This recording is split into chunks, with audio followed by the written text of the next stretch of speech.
Welcome back, everybody. It's Seymour Mac, and today is the first episode in a new series where I sit down and I speak with cinematographers, directors, video editors, photographers, all around creative people, and I pick their brain and try to get some tips and tricks out of them to teach us, you and me both, how to get better at our crafts. So I'm very excited that the first episode is a longtime friend of mine, Lex Lukas. He's a cinematographer, a director, and a video editor out of Queens, New York. You can find him at Lex Lukas Film on Instagram, and you could also find him at his website at lexlukas.com. Check him out. He is a hip hop videographer extraordinaire, and I am very excited to speak with him. So today, that's what we're doing. Welcome to Seymour Mac. Can you dig it? Can you dig it? Can you dig it? Most people won't know that we've been friends for a very, very long time. And he's a film creator. He's a cinematographer, a director, a video editor, a 2019 #1 best video director in Queens, New York. Is that correct? Did I read that correctly? Yes. Okay. Yes. Out of Queens, New York, the number Out of one Queens. video director, or just director, music video director. Music video director. Specifically. So that's definitely your bread and butter. So you're an Yes. award-winning director, and I told you this in private probably, I don't know, maybe a year ago or 2 years ago. I don't know if you remember. I hit you up with a message, and I was basically just saying that, like, I was blown away with how far you've come from when you first started doing video, because yeah. you did music before you did video, and you did artwork before you did music. So Yeah. it's been like a transitioning into different forms of yourself.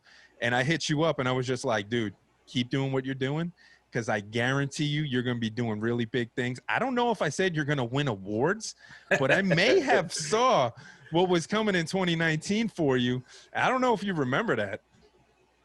Yeah. I mean, I definitely do remember. A lot of people actually told me, they're like, keep doing what you're doing. This is you found your niche. You found your calling in life, and I felt the same way. I felt that the moment that I picked up the camera, and coming from starting in graphic design, going to school for graphic design, realizing that that's not what I want to do, and then going into music.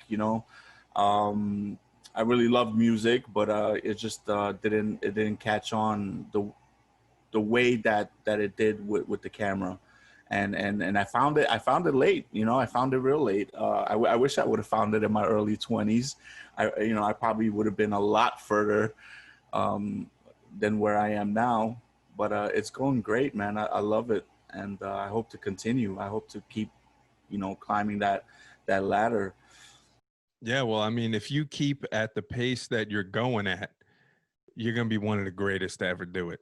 You really started picking it up, and you really just kind of found where your talents lied, and you were really it was good. I think, like, you put the right amount of focus on it, and I just saw it. So, like, as I was on the sideline, I was watching you grow, and it was just like, all right, like, I got to get back into this, man. Like, this, he's really, really getting good, man. So, I mean, how long have you been doing the film for? How long have you been doing video? I gotta say, probably about I would say 5-6 years now. Yeah, I would say around 6 years. Mm-hmm. 6 years when I really, started. I don't know if you remember, but you edited my first video that I shot. Yeah. Yeah, on, I remember. on some little HD camera thing I had. I didn't even have like a real camera. It was just like a HD camera. We went and shot the music video for the Yeah. Elmer's Goons. And then I didn't know how to edit. I thought I could edit. Yeah. I realized the hard way, just like probably a lot of people did, that the editing part is the most complex part of it. And you edited for me. I know, isn't that so crazy, man? I'm sitting here in awe of how far you've come, and I edited your first video. Yeah. And I feel like I'm so far behind, because after I think I did that video, that was probably one of the last videos I did. And then I kind of stopped after that for a while. So, like, I put it on pause, and that's when you were like, all right, if this dude could do it, and that wasn't like, let's admit it, not a great edit. You know what I'm saying? Like I didn't do a great edit, but it was cool. Well, It had those what movie was that from that I took that kind of the intro shots from? That it's probably a Tarantino movie. Maybe? No, it was No? was it Lock, Stock, and Barrel, or it was one of those freaking English movies. Shit. Where you like just freeze frame? Yeah, the freeze frame, freeze and then it was frame kind of and- like a comic book almost Yeah. shot. Yeah. You know what I'm saying? And that was everybody's intro. Like that shit was cool. I was Like, I felt amazed like that by was it. I was powerful. like, yeah, no, it was great. I Yeah. was like, wow, this is good. Yeah, well, actually, yeah. You know what? Let's get into the truth behind the truth. When you, all right, so you filmed that probably like 6 years ago, you said, right? Which you didn't have like great stuff to work with because I didn't know how to film either. Well, so that's kind of what I want to get into. You know what I'm saying? Because I see what you're saying now, and it kind of puts me back into that place where, so you filmed something, not really even really knowing how to film too much, right? Was that like the first thing you, no, that wasn't the first thing you filmed because you filmed me. Remember when I came to the city and you filmed me for that one song I did with Kate White from Europe, Baby, and you helped me film just some stuff. It was like a military song. It was like where I was a soldier and I was writing back home to my family. And I did that? Yeah, I came to the city and I still have the footage. I never did anything. I with remember you coming to the city. I just don't remember doing that. Yeah, and like Wow. full fatigues and a bandana and stuff. I borrowed a hat from a friend. I never gave it back. I still have it. Oh, yes. Yeah. Was it with the same camera too? I think it was like the same camera. Same camera. Yeah, I think it was the same camera. Oh, that's awesome. Yeah, so like I think that was, I don't know if that was the first thing you filmed, but it might have been. That might have been like one of the first things you filmed was that little thing for me. And then the Elmhurst Goons video. So talk me through that. Like how did you come to filming that, and like how do you, looking back, what do you feel like that process was like for you? Well, I was still in the music zone then. I was more focused on the music, but I wanted to get a music video out. And, you know, at that time, we didn't really have like a budget or anything or anybody to really shoot our videos. So I said, you know, probably what everybody says, well, every artist now, well, how hard could it be, you know? Yeah. So, so we went, you know, I went and got like a little camera, you know, at the Best Buy or whatever. And, you know, we picked out a couple locations. I said, you know, we're going to shoot there. We're going to shoot there. We're going to shoot there. We picked out like 4 locations and we just pretty much shot, but there was no like real complex planning or for it, you know. We just kind of just picked some grimy locations and shot the video. And then I, you know, try to figure out the editing part, but I didn't know the programs. I didn't know what to do. And that's when I reached out to you. Yeah. So what were you trying to edit with back then? Do you remember? Oh man. Definitely was it Premiere or no? It was not Premiere. No. Yeah. It was not Premiere. No, who knows what program? I can't even remember what program I tried to use. Definitely not Premiere or Final Cut. It was probably one of the lower end ones. Maybe Windows Movie Maker. Who knows? Oh yeah. You know what? Let's not sleep on Windows Movie Maker because I made a couple little mini bangers with Windows Movie Maker back in the day. Maybe I'll do a reel of old bangers that I made with Movie Maker. Man, that would be embarrassing.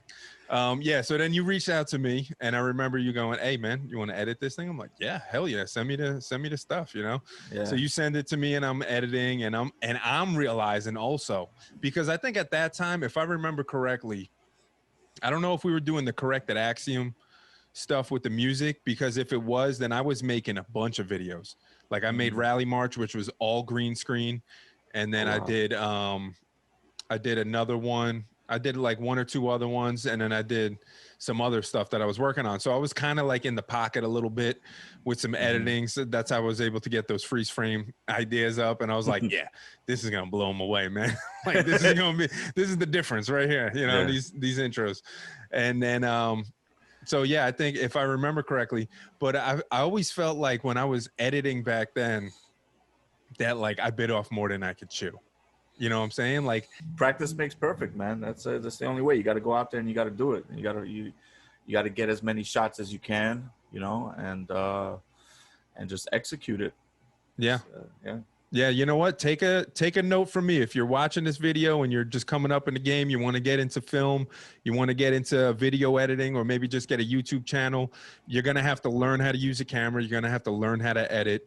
And basically, what I'm doing, if you look at my channel now, I'm finding excuses to film something just so I could practice handling the camera, different lenses, lighting techniques, whatever it might be, and then editing. You know what I'm saying? And like Lex said earlier, you know, the editing is the hardest part of that. So let's talk about that.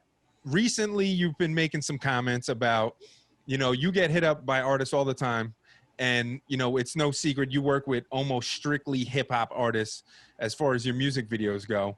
And, you know, I will speak from my own personal experience.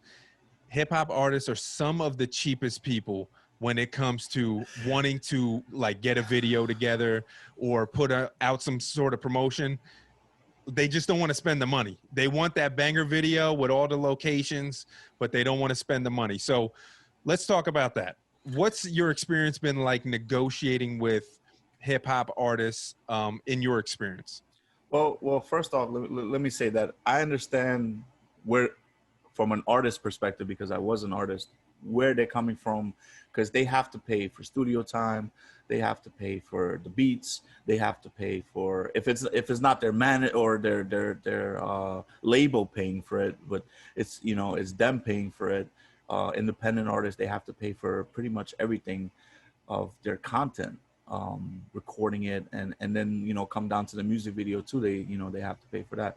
So I understand the pressure and the stress that they have, to, you know, to come up with that budget, you know, for the video. And I respect any artist that tries to go out there and do it themselves, but I don't think they realize until they do it the work that, you know, goes behind making the video, the pre-production, you know, where you're coming up with the ideas, where you're coming up with the locations, where you know, deciding the shots you're gonna make, the lenses you're gonna use, and then, you know, have to execute it too. And, you know, you're coming, you know, with, I'm going there sometimes just by myself, and I gotta, you know, I gotta set up the lighting, I gotta set everything up, you know, I gotta break everything down when the video is done, go to the next location, do it all over again. And then after everything is done, you gotta go and sit there and put together the pieces to the puzzle. You're going through, you know, 20 different takes. You're going through all these files. You're picking out different ones, and you know, and they go, you know, some of them want to, you know, try to shoot it by themselves, and they'll go get a camera. They go to Best Buy, they go to B&H, and they'll get a camera, and they, you know, they try to do it, and I'm sure they go home and they realize, well, this looks dark, or this looks blown out, or, you know, they don't know their equipment, they don't know the craft, they don't know the editing program, and then, you know, they'll, you know, I've had some hit me up, you know, months later, be like, you know, how much for editing? And I'll do it. You know, I give them a fair price. I believe I give them a fair price for my expertise and the quality. But I can't, even when they shoot it, I can't guarantee that it's gonna look good, because I don't know how they shot it. I don't know, you know, if their videos like overexposed, or you know, it's not magic. Yeah. All right. So let's dig a little deeper into that. So I found it interesting that you said that you will take those jobs, because I would think you would be, you know, not likely to take those jobs because the fact you don't know how it was filmed. So therefore you can't guarantee your level of work. And then also, if you could answer piggybacked onto that, do you then include those projects in your reel because you didn't film them? You only did the editing. Do you put them on your YouTube? Do you promote them the same way? Well, here's the thing. I'll overlook the footage, and you know, I'll take a look at it, and if I feel that it's not working, or it's something that I can't work with, and then I will not take the project. You know, I'll give them the benefit of the doubt. I said, you know, send me the footage, I'll take a look. But, you know, I'm real honest with them, and I'm like, look, this is not going to work, because, and I'll explain to them why. Yeah. But as far as like, will I use that stuff in my reel? No. Okay. If I didn't shoot it, then no, I won't use it.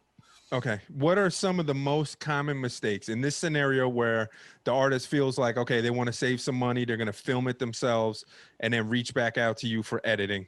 What are some of the most common mistakes that you see when you review that footage? I have a feeling I know what some of them are because I do them all the time to my own self. So, Um, Overexposing, yeah. very common. They overexpose the shot. Their skies are like bright white.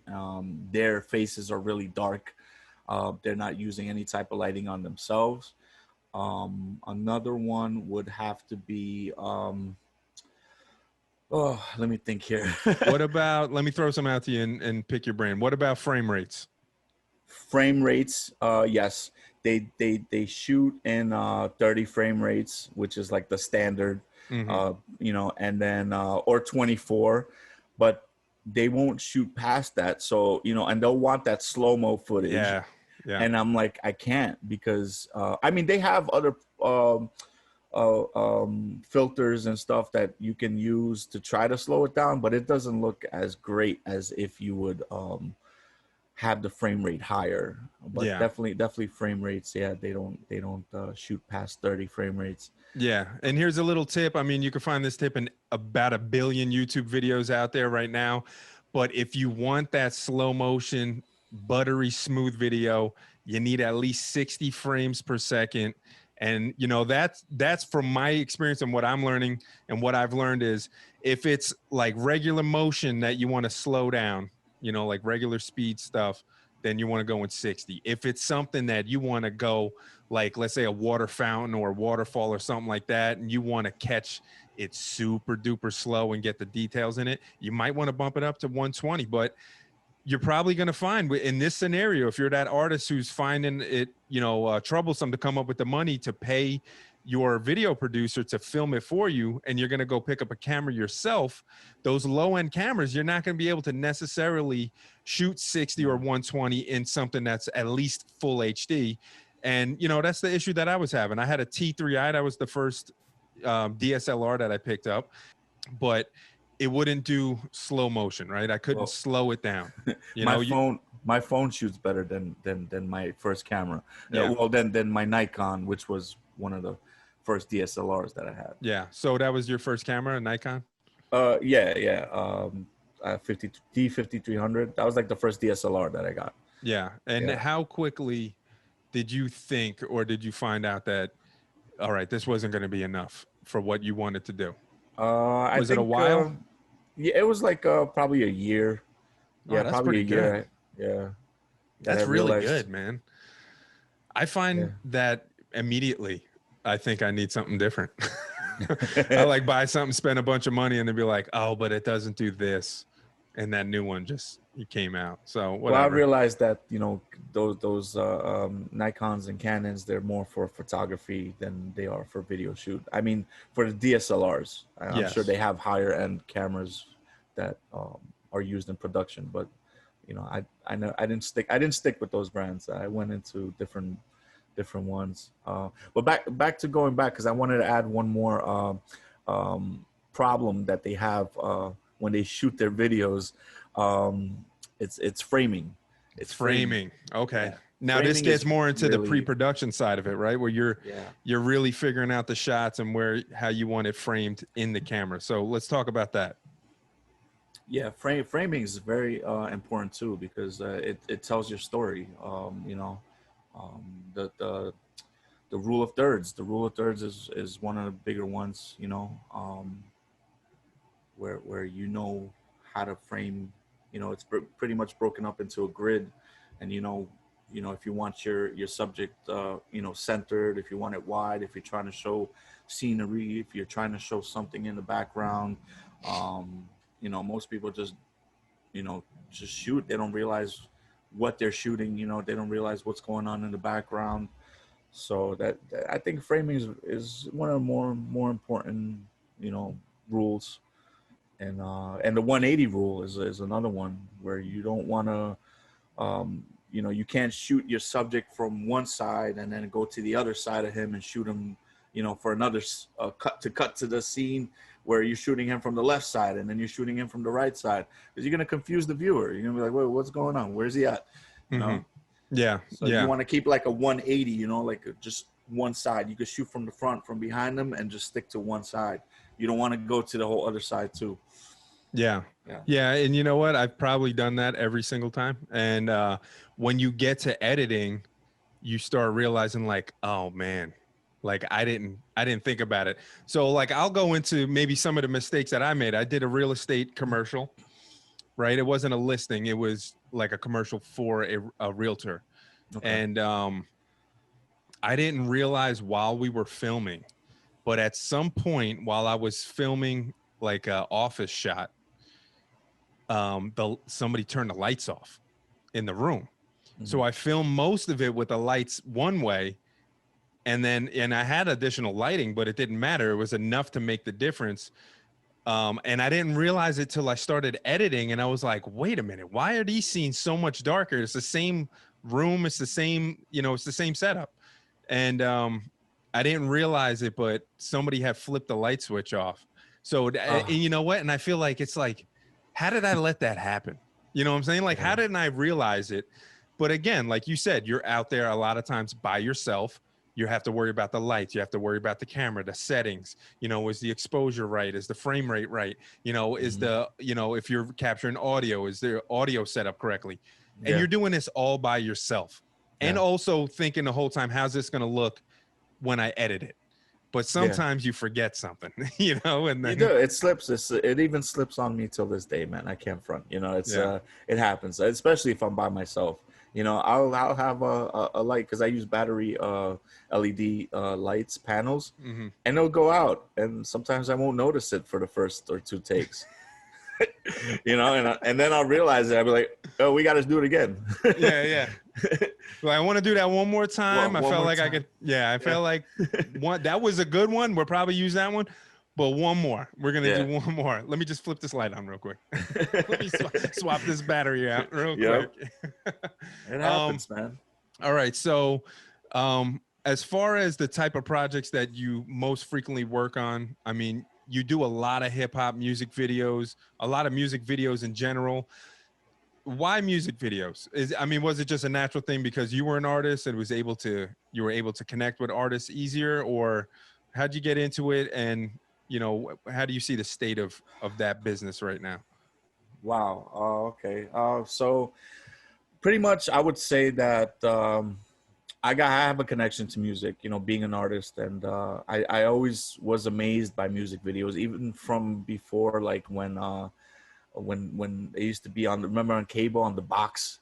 There used to be like one channel, like what was it, VH1 music video box, or the music video box? Or you could call and order like the music videos you want. You pressed in like the number. It was a long time ago. We're talking about 90s. This is a long time ago. This is when the TV played music. Yes. So even back then, we're showing our age, bro. Oh, wisdom. Yeah, just even back then, I was amazed by music videos. From the time of Hype Williams, I was like really liking what he was doing, and just had that connection to it. Even like I said, being an artist, and I started out doing graphics. So I was always a visual person, more than I was an audio person. So starting out with the graphics, and I don't know if you know, but I was in a partnership with a friend of mine that we had a music studio, and going into that. Go into that. Yeah, because I know you were doing that for a while. So were you doing? I know you were still recording at that time, right? Yeah, I was still recording. Okay. He was my engineer. So I was still recording music. I was doing the Elmer's Goons project.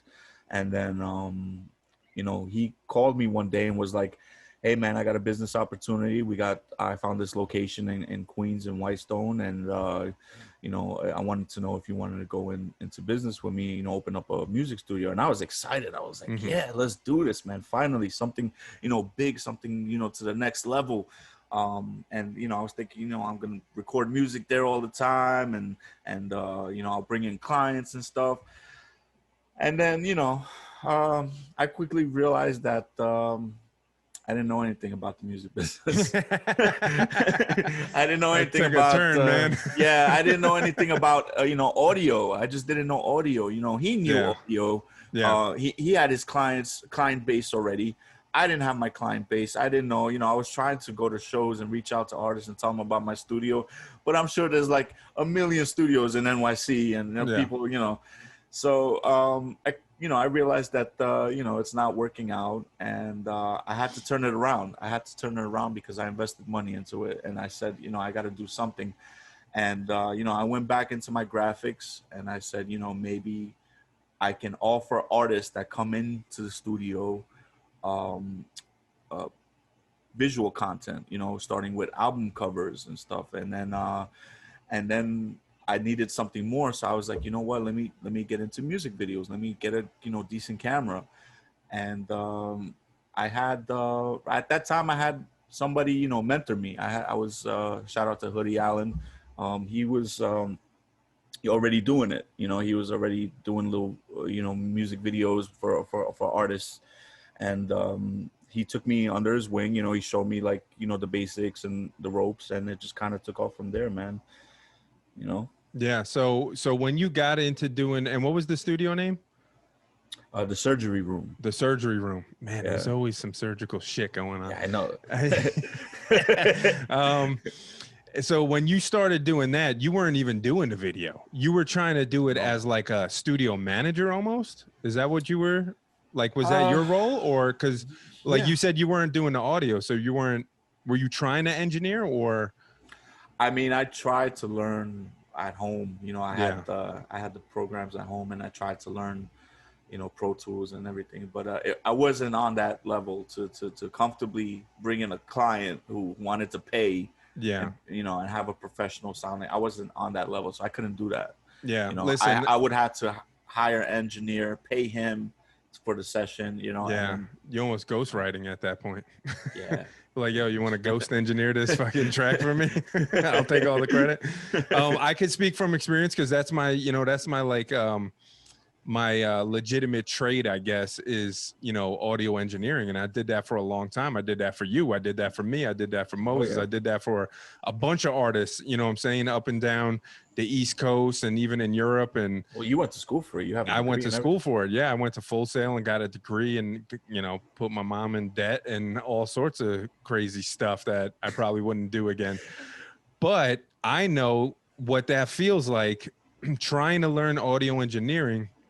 And when you talk about the confidence to bring a client in, I think it's very similar to, I think, being a videographer, right? And starting out, it's probably the same type of feelings where you just want to make sure you're delivering a product that they're going to want to pay for, and you're not going to have to give them money back or get punched in the face over, Mm-hmm. But I know with audio engineering, it's a time thing. You know what I'm saying? It is with videography also.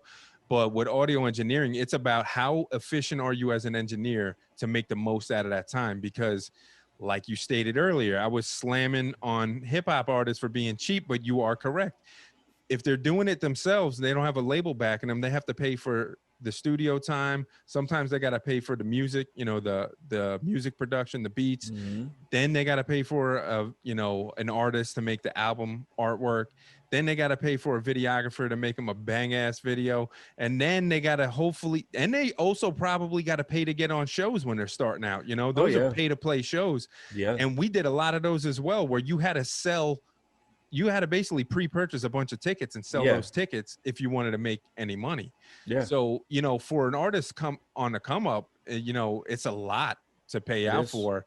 And a lot of those people are in positions where they don't have any money.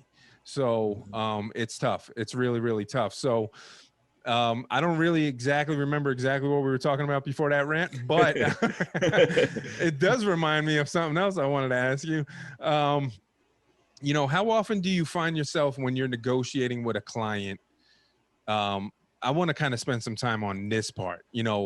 the The business business end of side, it. yeah. Yeah, the business end. It's not the fun side of it. No. It could be very stressful, but this is a side that, again, if you're watching this video and you're starting out and you're trying to figure out how to get into this game, you're going to have to do it all, probably. You know what I'm saying? Unless you're lucky and you have somebody who could do the business for you. But negotiating with clients, right?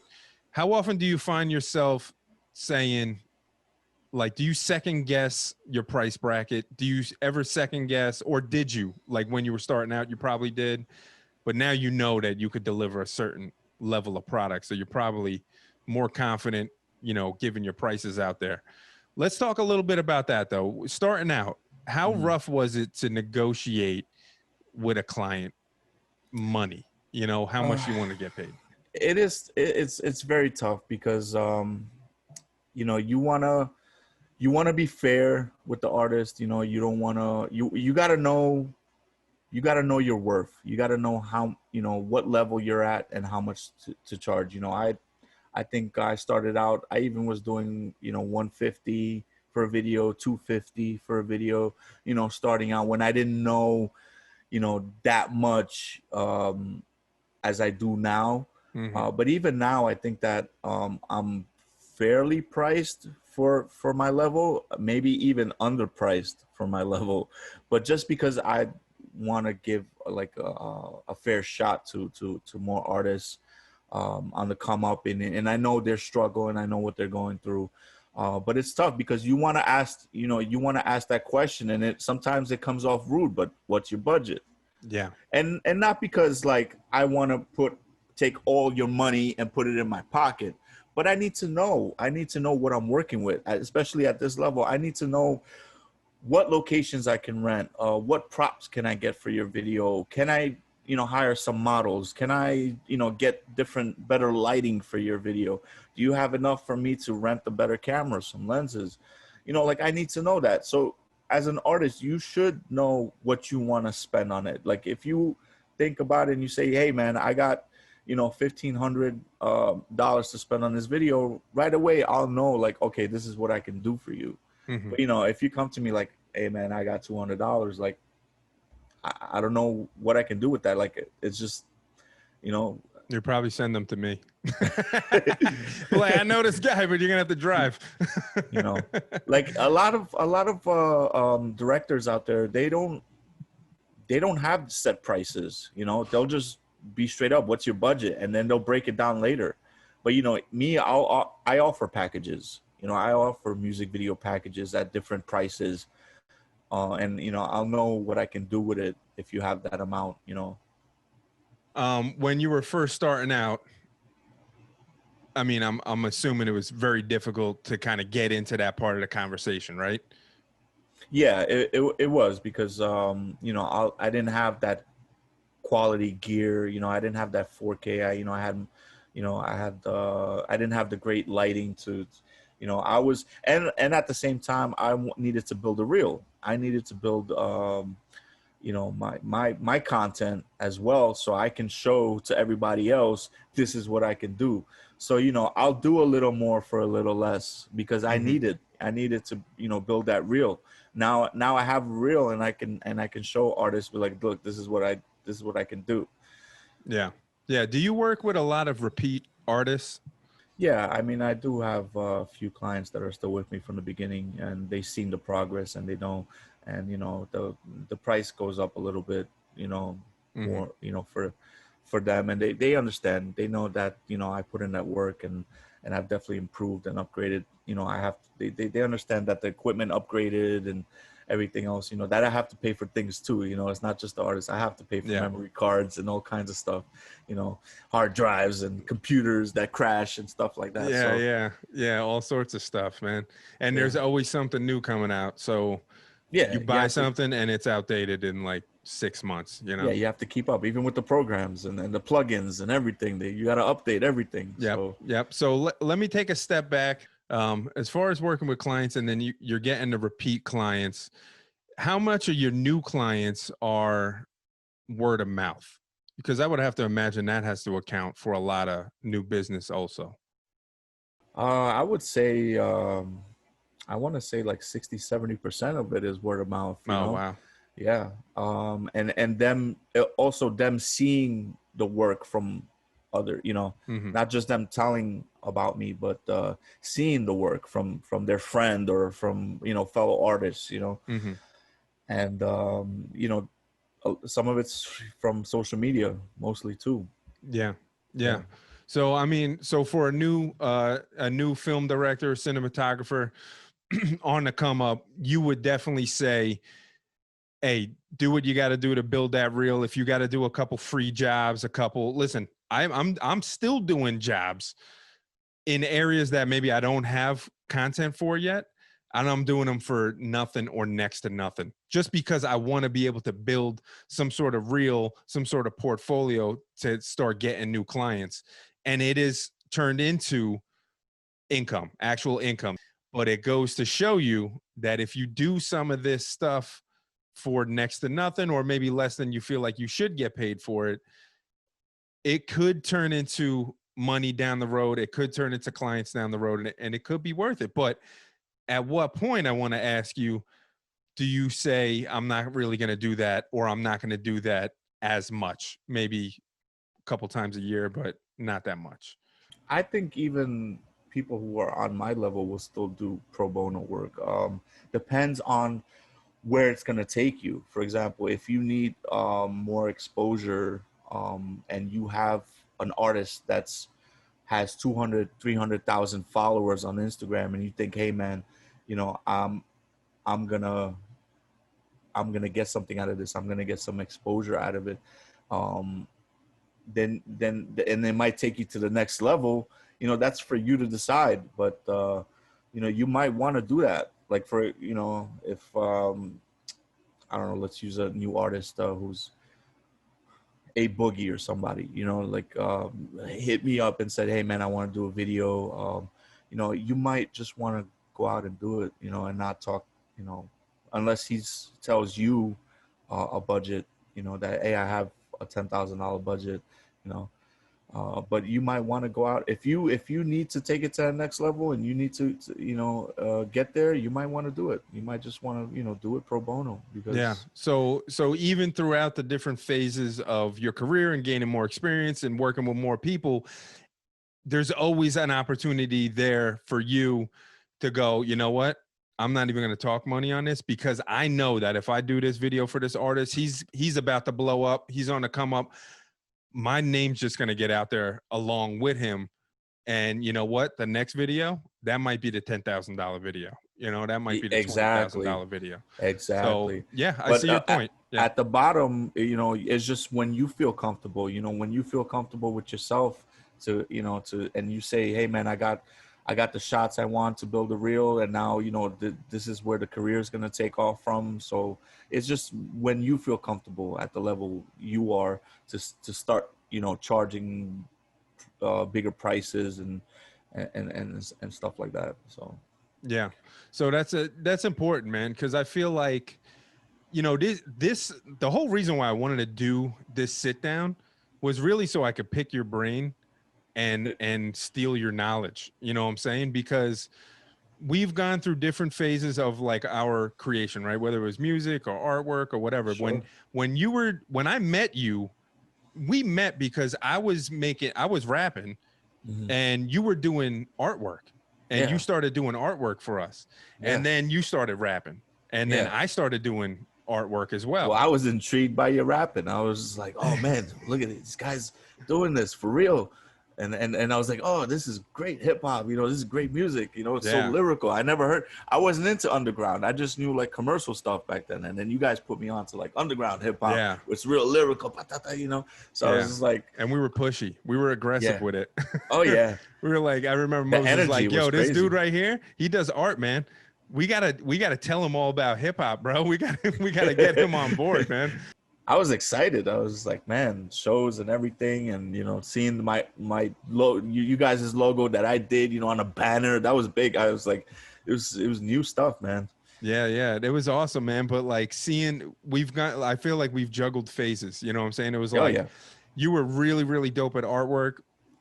at the point when we met, and I was dope at rapping and making music, and then you started rapping, and then I started doing a little bit of artwork because I was already doing some of the digital artwork, but it was nothing compared to like the level that you were on. Like you really just had a good artistic eye, and you were able to put something together that was real dope.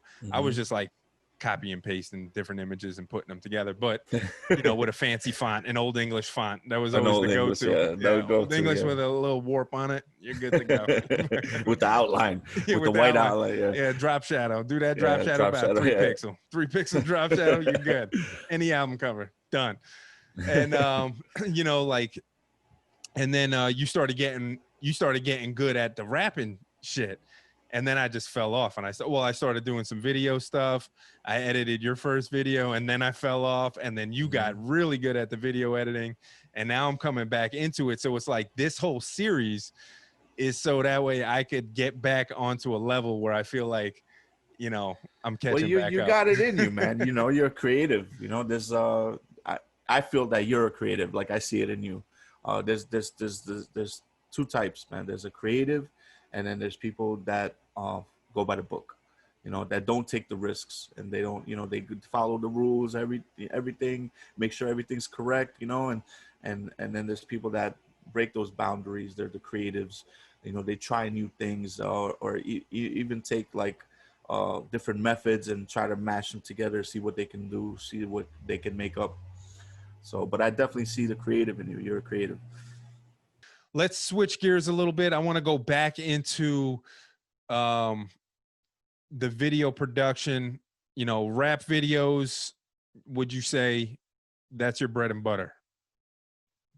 Yes. Yeah. At least right now. Right now. Yes. Yes. Okay. So what are your biggest pet peeves as far as working, just working as a music video producer? What are your biggest pet peeves of working with clients? And we don't have to obviously point a finger at anybody in particular, but you know who we're talking about if you're watching this video, all right? What are some of your biggest pet peeves? So that way, if clients are going to approach you, they know, let me not do these things because I know it's not going to help the process. What are some of the things? Let's start with like maybe a new client. What's some of the biggest pet peeves? Not knowing your lyrics, one. I know that all too well. Yeah. I've done that myself many times. Go ahead. It's tough to edit if you don't know your lyrics. Yeah, let's explain why. So if the artist doesn't remember their lyrics and they're just I'm letting them lips flap around, what does that do in the editing process? Well, you got to sync the audio, the actual song to their lips. So, when they don't have it on point, then it's very hard to, it looks bad. It just looks very unprofessional. And that reflects on me too. They're going to think that, I didn't sync it up right. Yeah. Yeah. Yeah. Right. And they have to say their lyrics loud. They have to actually rhyme it. Cause they'll be there like, just mouthing them, no just sound. Them. And it's off. It comes, believe it or not, it comes off. So if you have to sound it. So what do you do? So you're working with an artist and he's just gumming it up. What do? You stop the camera? No. Do you do a whole take? You let him run through a whole take like that? No, I tell him, say your lyrics. Say your lyrics. Hurry up, man. Louder. Yeah. Did you ever get like a bad reaction from having to do something like that? No reaction, no bad reactions. They just, sometimes they just don't pay attention. They'll keep doing what they're doing. I'll have to say it 4 or 5, and that's when I'll cut. That's when okay, cut. And I'll go. Listen, man, you have to say the lyrics loud, and I'll have to sit there and explain to them why. You'll have this conversation with them, basically. Yeah. You gotta say it, and you gotta say it like you mean it, because. And I hope artists realize it's like, he doesn't want this to look like shit. So he's not telling me this to be a dick. He's telling me this because he knows what he's talking about, and it's going to create the best result. What else? What's another pet peeve for you with working with an artist? Bringing too many people to the shoot. Them thinking that if they bring 100 people to the shoot, that everybody's gonna end up behind camera, and that's not how it works. You bring 100 people, the camera might pick up like 10 of you. Yeah. And not all of you deserve to be on camera. Let's face it. Some of you are fugly. You got faces for radio, not for the video. It just doesn't look good, man. You ever have a client come back? I'm going to keep doing this. You ever have a client come back in a scenario like that? They got 100, they got the whole freaking neighborhood out there with them. And, they one cousin who they promised would be in the video got cut out of the video. It's happened. It's happened to you? It's happened. Man. Oh, no. It's happened. It's like, hey, man, where's that shot of my cousin, or my brother when he lifts up his hand and does this? And I'm like, I don't know, man. He wasn't in front of the camera. I don't know where he was. Yeah, he was on the side, bro. He was behind that tree. I don't know. Man, I can't believe it. That's happened. Yeah, that's so funny, man. I've had that happen more, not in music videos, but I've had that happen more when I've went out and shot events or like weddings and stuff.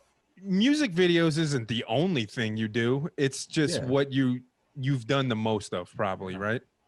Done the most, and I would say prefer the most. It's prefer more the fun. most. Yeah. But I've done other gigs. So let's talk about some of the other type of things that you've done. You've done different like types of events, weddings, stuff like that. Did you start out with those things and then transition, or you was kind of like mixed in? No, I started out with music videos, but then I kind of just took on other gigs, just to, I guess, get money. That's more of a money maker. You could make a lot of good money doing weddings. You could, if you want to do it, if you prefer to do it. There's good money in wedding. It is seasonal, but there's good money in it. And you have to work with a team. That's probably why I didn't pursue that so much, is because you need a team for it. And it was hard for me to get people aboard to do weddings. And I shot Moses' wedding. Yeah. If you remember. Well, let's not talk about that too much, because I think he's still mad about it. He's like, yeah, he never sent me that footage, bro. I'm like, I sent it to him. Oh, you sent it to him? Yeah, okay. he got it. All right. Yeah. Did you edit it together, or you just sent him raw? No. I edited it. Oh, you did? Oh, I never even saw it. It took a while. It took but I got 3 years, bro. It did not take 3 years. It took a year. You shot Moses' wedding. Trying to say Moses as a plural is really hard to do. Moses' wedding. And you've done some other types of wedding. So how do you rate that experience? I know you prefer the music videos, but as far as, the experience itself, that's a much longer process, right? Than shooting a music video. Yeah, because you gotta, it's a lot of pressure too. It's a whole lot of pressure, because you're capturing a moment. And it's like, okay, your music videos, you could do 1, 2, 3, 4, 5 takes, as many takes as you want. And you'll have that extra footage to play with and work with. But in a wedding, no, you get that one take. That's all you get. Yeah. You can have multiple cameras, multiple angles, but you can't mess up. You can't mess up at a wedding. You'll hear from the bride. She will rip you apart later on. If you miss that one key moment, you're definitely gonna hear it, and that puts a lot of pressure on you. So that's definitely the difference in shooting a wedding in a music video or film. Yeah. So and videographers have more pressure on them. I put my toe in that pool every once in a while, where I'm like, you know what? Maybe I'll just do like a little wedding, just to put something on the portfolio. I put my toe in that pool and I dip it in. And that pressure is a lot. That's a lot of pressure, because like you said, there's only going to be one kiss for that wedding. You know what I'm saying? There's only going to be one time where, the bride and the dad have their dance. There's only going to be one time where the cake gets smushed into the face. Yeah. And if you happen to be changing your battery at that moment, you hit the nail on the head, because that could happen. That could happen to you. Is that what happened to you, man? The lens fell off. You were like, hit the button, and the lens just falls off the front of the camera. I don't know if that's what happened, but something happened. That's some Chevy Chase shit. But that's exactly what'll happen. You'll be switching the battery will die, the memory card will fill up, and you'll be like, oh, I know I have that memory card right here, and it won't be in the pocket you thought it was in, and you'll miss it. And That's the only time that's going to happen. So And you're just hoping that backup camera got it, but it was a wide shot, so it was a wide shot, and it wasn't intimate, and it wasn't what the bride wanted. No. And you're going to hear about it. And So you're gonna hear about it. yeah. And again, you need a team. So you're not, I could see a lot of the stuff that I'm doing. I could do it by myself. Not maybe some of it's harder than, you know, other times, especially for setting up a lot of lighting and stuff. But it's also hard to find somebody who just somebody to work with, you know what I'm saying? Somebody who wants to do the lighting, somebody who wants to learn how to handle the camera. You know, it's not easy. And then as the person who's kind of relinquishing those things that you've been doing the whole time, that's not easy either, because you're putting a lot of faith in somebody else who's probably just learning. It's probably kind of like an intern who's now holding the camera, who's now pulling focus, who's now doing those things. So Yeah. have you felt that? I mean, working with other people where maybe you had to give something up, you know, because you couldn't do everything. And then now you're constantly thinking like, man, this kid better do this shit right. He better have that light on. He better have the camera right. Have you had experience with that, working with a team? Yeah, I mean, I've had production assistants on set. You know, some of them are friends that have come along for the experience. Some want some extra money, but I've definitely had the experience, and I've had to teach them on the go. You know, it's not. I've had some people that knew what they were doing, but not everyone. And then I had to teach them. I had to stop and be like, no, man, hold the light like that, or no, change the color on the light, or it's too bright, or you know. Yeah. That tripod's not set up right. It's gonna fall. For real. Yeah. Hey man, there's only two light. Up there it goes. Like shit. Yeah. All right, that backup camera's not working anymore. That light's not working anymore. That's you know. Oh man. So now's probably a really good time to ask you to subscribe to the channel, and also subscribe to Lex Lukas's channel on YouTube at Out the Box Media, Instagram Lex Lukas Film, Correct, and at LexLukas.com. Yeah, LexLukas.com. Yeah, that's correct, right? I know it's different variations for each of your outlets there, and it trips me up a little bit. You know, I try to align mine as much as possible, but some of these channels are old, and you can't get the name you want. You know? Yeah, that's exactly what happens. Yeah, it's what happens. But so yeah, if you're getting anything out of this video, subscribe to both of these channels, and I hope that you keep on watching. All right, let's get into some other stuff. I want to get into some more like maybe some technical stuff. Okay. Let's talk about equipment. My favorite. Different avenues of equipment, right? Yeah. Let's talk about I know we touched on it a little bit, but what was some of the first equipment that you were using when you started shooting music videos? Let's talk about the camera, maybe some other stuff that you had as well. What'd you start out with? So I started out with Nikon, or is it Nikon? I don't know. I always felt like it's Nikon. Somebody said it was Nikon. You know what? Potato. Okay, so it depends what hemisphere you're living in. So I started with a Nikon D5300, which is a pretty much lower DSLR. It had like 1080p at 30 frames per second was the top, you know, pick on that. And then I pretty much started out with that and a basic lens for it, you know, nothing native lens, Nikon lens, wide angle. So that's pretty much what I started with. And the first video I shot with it, I didn't even really shoot it. I ended up editing it. You know, Hoodie Allen shot it for me. He came on set, and it was my video. So yeah, so that was the first. And then I used that camera for other stuff when I was working with him, and I was doing behind the scenes work and stuff. What was the first like lens upgrade? Did you upgrade your lens with that camera, or did you wait until you got your next camera and upgrade your lens? Do you remember? I don't think I upgraded with that camera. I think I went after that. I just went straight to getting a better camera because I realized that camera was not meant for video. It was meant more for photography, and I realized the capabilities. There was only a certain point I could get to with that, so I went straight to buying a whole new camera with all new lenses after that. Okay, so what was the next camera you bought, if you remember? What was your next What was your next setup that you had? That was the game changer, man. That was the Panasonic GH4, which I Okay. got, and I bought native lenses for that. Panasonic lenses. I went and got a wide and a 50. Yeah. So that was a whole game changer. It was like different shots with that one. You knew that you were gonna look cool when you unhooked that one lens Yeah, and then hooked up that little 50 on there.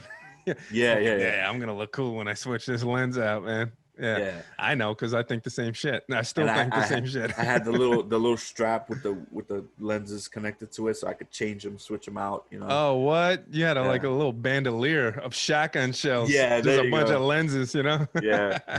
Oh, that's dope. Yeah. So you had the Panasonic GH4. And then what was it about that camera that was just like the game changer for you?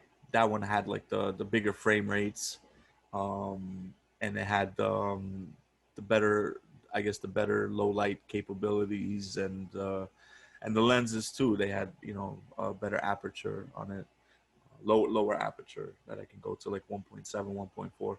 So yeah. So where are you at now? The camera that you use now. I know it's not the GH4, right? No, I upgraded. I'm on the GH5S now, which was built more for video than it is for any. It takes photos, but yeah, it's built more for video, and that has it's definitely a great camera. I would definitely recommend it. I'm sure they've had a couple upgrades since then. I just haven't gotten into it. I got really comfortable with this one. Yeah. So yeah. So do you still have the GH4 or did you sell it? I traded it in. Okay. Yeah. All right. So it's okay to get rid of the old camera. Yeah. What about that first camera? You still got that little handy cam? I still got. No, I don't know. maybe it's in a box somewhere. I might still have it. Yeah. Let's talk about, if we can. I want you to tell me about some equipment that you regret buying. Because I know that there is equipment you regret buying because I'm surrounded by my own mistakes here. I have a whole storage room full of stuff that I pay money for every month. Full of stuff that I don't use, that I need to get rid of, or I don't know what to do with it. Yeah, some people will say at this point, well, why don't you sell it then? Why are you paying to store it? Nobody's gonna buy that shit. Yeah. Or maybe they will, but I just haven't found the right person. I haven't found the right sucker. Tell me a piece of equipment that you thought you needed, and then it turns out it was either just a piece of crap or you just didn't really have a use for it, or it didn't work the way you thought it was gonna work for you. So I would say the first one that comes to mind would be the rubber tracking used for gliding that I bought. It's just basically these rubber tracks that you put on the floor, and then you can it has these wheels. It has this glider that you connect to your tripod. It's just wheels, and then the tripod could you put it over the rubber tracks, and you can move it across to get like a horrible, didn't work, didn't get the shots I wanted. It was very unstable. It was hard to set up that tracking because it was super heavy to carry, first of all, and it's just like you set it up and it's like you didn't get the spacing right, and then you gotta like move it around, and then you gotta make sure it's straight, and then it's not gliding as smoothly as you thought it would it was just a headache. All right. And now it's funny because you're using that as light. I'm laughing because I have a tripod dolly. Yeah. When I bought my tripod, it came with a dolly. And I'm like, oh, cool, man. I can get these smooth rolling shots. Yeah. Yeah, no, it's not going to work out that way. If the floor is completely flat, I mean, if you're walking on glass, okay. Yeah, maybe you're going to get some good shots, but it's just not going to work the way you want. And now you get a slider on a little track and it's automated and you get enough movement out of that, enough range out of that where, I mean, that's really all you need, Yeah. Do you have one of those now? Did you upgrade from that fucking DIY slider to the... Yeah. Oh, I made it do it yourself one time too. Yeah. Did you? How'd that work out? Actually worked out better than the rubber tracking, but Oh, then yeah? again, it was too much to carry around those like metal tubes, and I took some metal piping and then I put two ends to it and made a little glider out of it. But it was too much to carry around. Now you have the little ones. Now I have like a little Edelkrone slider, which is very nice. Um, that I just hook onto the top of the tripod. Yeah. Do you use that for music videos, or is that more for like interviews? And Um, I could see I would use that a lot for like product videos and More interviews and stuff. product or product videos, or like if I'm shooting like a space, Hmm. like I used it more at weddings and stuff, and I used Okay. it, if I'm shooting like somebody's barber shop or something, Okay. they want like a promo commercial. Yeah. I have used it in music videos, not recently, but I have. Okay. Yeah, that was my next question. How long has it been sitting there Uh, going unused? I would say like a couple months. Couple No, months? All right, that's not no, that that's bad. That's not. like Corona. That's appropriate, That's all right. If I could get away with just using the gimbal, then I'm okay. Which Yeah. Okay, so let's talk about that. Man, you make the best segues, bro. You don't even know that you're doing it, and you're doing it, man. Thank you. I'll just flow. Because you know me, I got a horrible memory. So, gimbals. When it comes to gimbals, now this was going to be my example, and I think we spoke about this recently, where I was going to be doing my first real estate property, and I know I need something to get some steady shots, and I'm looking at the gimbals, and listen, if you want to get a good gimbal, just like everything else in film, it's not going to be cheap. You're going to spend at least $300 if you want to get a good gimbal. So then I was on Amazon. I'm like, you know what? Let me look at a Steadicam. And I'm looking at these Steadicams, and I'm realizing, I don't want to spend that much either. But they got some on there for like $50. So I'm like, I'm gonna just get this $50 Steadicam. I'm good to go, bro. So that's been sitting in a box. It's actually, I don't know if the people are gonna be able to see that box right over there. That is actually that fucking Steadicam. I was supposed to return it like 3 or 4 weeks ago, and I never did. So I guess I just have it now. Maybe I'll give it away, but I just couldn't use it, man. So somebody told me a long time ago, working on cars, you buy nice or you buy twice. And that's exactly what I did. I wound up buying the $300 gimbal I was looking at in the first place, plus $50 for that piece of crap. So I don't know. Sometimes if you're able to move some money around, you have it in your budget, just buy the right piece of equipment for the job. But I would also say in a lot of circumstances, you probably don't need the most expensive gimbal to get what you need out of it if you don't have a big budget like that. Would you agree with that? No, I agree with that. You don't need the most expensive stuff. I mean, nowadays you could work with a lot less. They have so many different options to work with. Just I would just recommend reading the reviews or watching videos like on YouTube that tell you about the product. Just to see how it works, because people use it, they review it. So that's very important. I think that's more important than just blindly going and buying anything. Yeah. And again, learn from our mistakes. I've done that plenty of times. I'm not going to speak for you. I've done that so much. I've done it, especially the first couple of years. Yeah. I went all out and started buying all kinds of shit that I didn't need. That you didn't need, right? And I realized that a lot later. Yeah. And you know what winds up happening, at least for me? I'll buy something that I know I'm just not going to be able to use it. It's just, I don't need it. It was something that I thought I needed and I just didn't need it. And then if you don't sell it right away, you hold on to it for 5 years. And then good luck selling it. Good luck getting rid of it and getting any kind of your money back. I mean, if you find out, here's a little tip from me.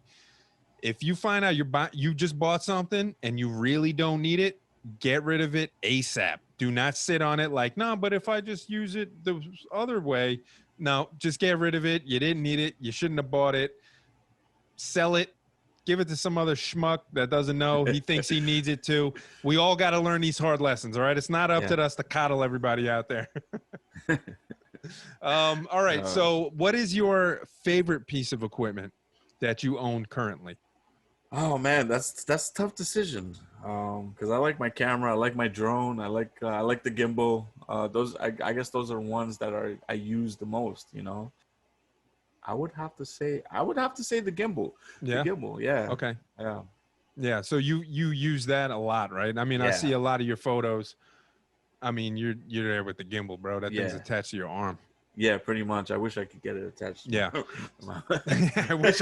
All right, relax, because we're not far off from that. All right. Okay. Like Then. another 7 months, man. You're gonna be able to have gimbal hand, friggin' John Gimbal over here, man. So let's talk about your gimbal. What gimbal do you use? So I have the DJI Ronin.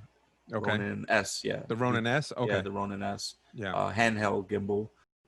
I've had the ones that are the double-handed ones, but I found those to be more of a nuisance to your shoulders and back to have, than having one handheld, which you could switch hands. Once one gets tired. So yeah.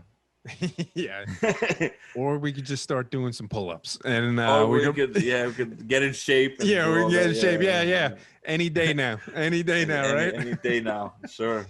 Once they open up gyms, they need to open up the gyms. As again. far as the types of projects that you're working on, we know that you've done events. We know that your bread and butter is a music video.